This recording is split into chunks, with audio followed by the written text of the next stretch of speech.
Hey everybody, Brickhouse here with another video. I don't even know where to begin with this one. This is probably one of the dumbest freaking things I've heard of in the last since the pandemic, actually. Colorado councilwoman wants to tax white-owned businesses to atone for quote-unquote stolen land. A Denver City Councilwoman facing a runoff election in June said white-owned businesses should pay reparations for the sins of slavery. How about no? During a business forum, Candace DeBaca,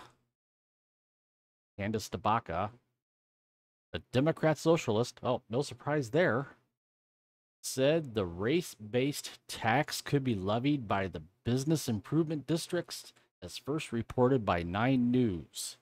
A business improvement district is managed by local business owners, residents, and local government officials and can levy incremental tax increases, which are then redistributed in a specific geographic region, according to the U.S. Department of Transportation. Now, I'm just going to play this little video right here. Land, stolen labor, and stolen resources. And let you guys hear it straight from her mouth.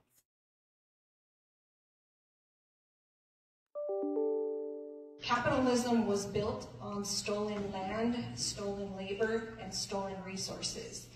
And a check today could not undo the cumulative impact of generations of that stolen wealth in all of those categories. And so I think it has to come in the form of land, labor, and resources in an ongoing fashion. And there are structures that we have that could be flipped to begin to do that reparations.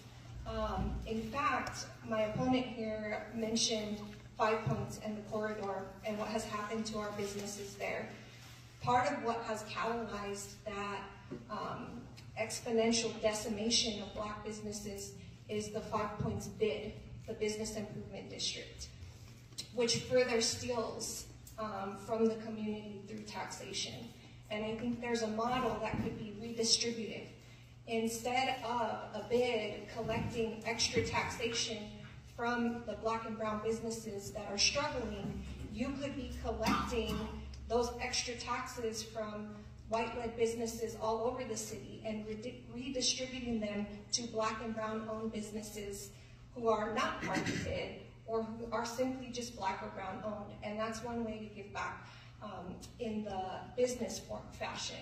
I think when we talk about resources being returned, this is where consumer-owned or municipally owned resources are important, because we are locked out of owning our control over our basic needs like water or utilities or any of those things. There is a way for us to change that structure and put Black and brown people in ownership positions over our basic needs. I also really want to point out that the Basic Income Project could be, if it were focused, an important way to return a check to an individual in an ongoing fashion. But in its current format is not reparations or not close to reparations. One, it doesn't focus on Black and brown people.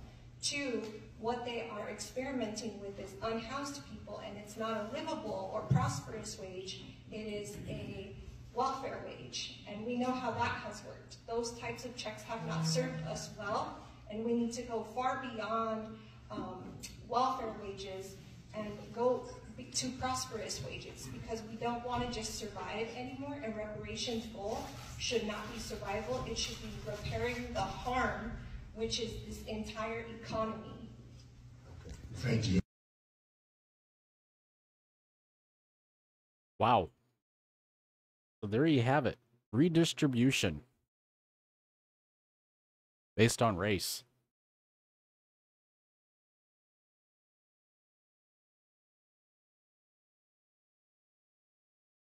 Now, thank you, Libs or TikTok, for putting that out there on Twitter, number one.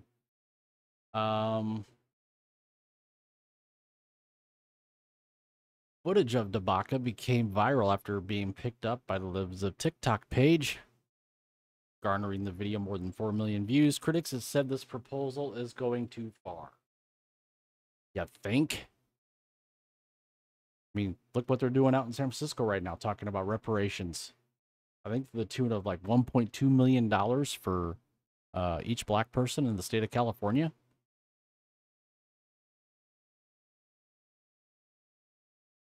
Oh, and by the way, your taxes are going to have to go up to cover that if you live out in California. Just saying.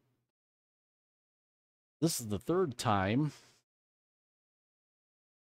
Ms. Dabaka has been targeted by the white nationalist mob.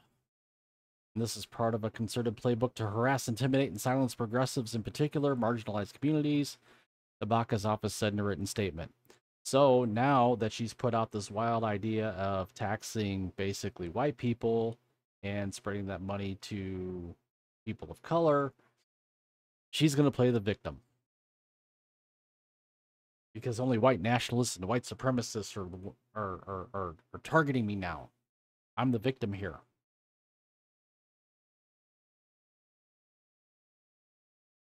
But black urban areas are not the only communities at a disadvantage.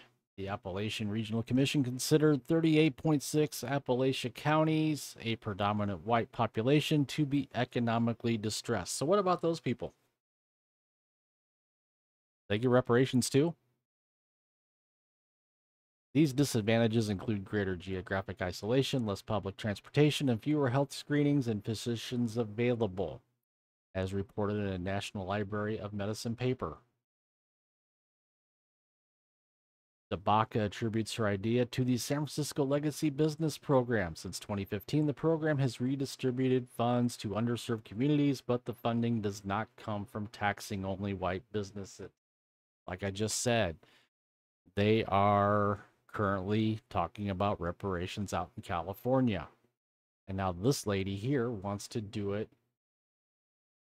in a Denver, Colorado community. Talk about insane. Share your thoughts down below. Share your opinion. Go ahead and comment down below. Please like this video. Share, subscribe, hit the notification bell to get notified when my content is uploaded on a daily basis.